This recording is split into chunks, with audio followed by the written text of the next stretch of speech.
Breast cancer impacted my family through my grandfather. He was diagnosed with breast cancer in 2004. It was the first time for us as a family that it was so close to home.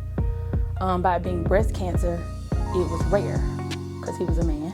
So of course he wanted to take an opinion right off the bat, but it was a shocking moment for all of us. He was, in my opinion, a little afraid.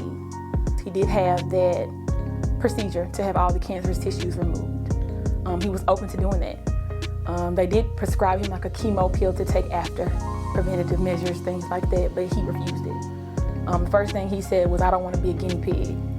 It's not going to work, it's going to make me sick. And he did try to take it, but no. He was just like, I don't feel like myself. I'd just rather go without it. Didn't want to take the pills, but by 2008, it had metastasized to his lungs. And from there, he didn't want to do chemo, no radiation. He just wanted to try to fight it. In June 2010, he passed. He did. Medical mistrust is a huge thing in the Black community. We don't know what it looks like, so it sounds like, why would he not do the treatment? I mean, it's easy, but it was hard. You got to think, the Tuskegee trials were early 1930s, but that went for like 15 or 20 years to the 70s, and he was 54 when he passed, so he was young. Some things I would say to the community about medical mistrust is that representation matters, and we have that now. You do have people of color who are in those roles as medical doctors, nurses, other healthcare professions. So you can it's a Google away.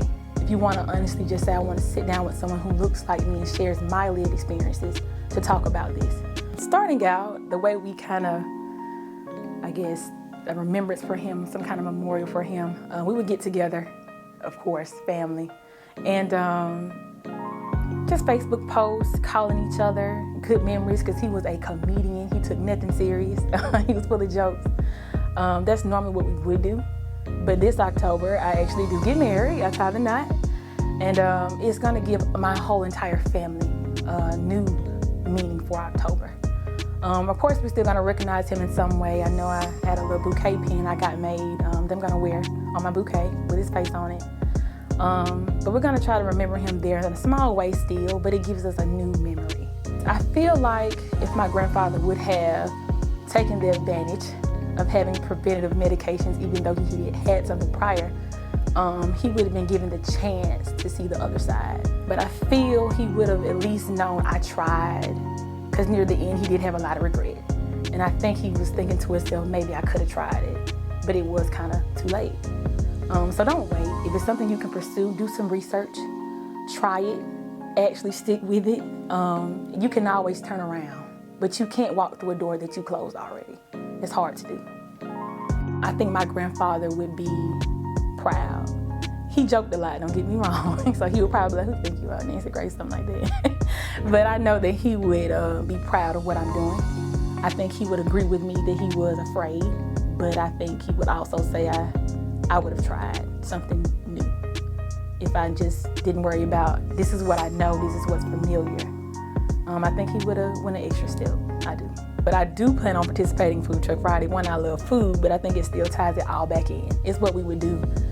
Get together, cook for him. He would come over to the house to see him. We would laugh and joke. But like I said, it's still awareness. Because we are going to be out there, with our matching shirts on. I'm sure going to have countless conversations, but mine is a little different because I can have them with me. A lot of men say, I have a chest or I have pics, whatever they want to say. But you still have breast tissue and you can still get breast cancer.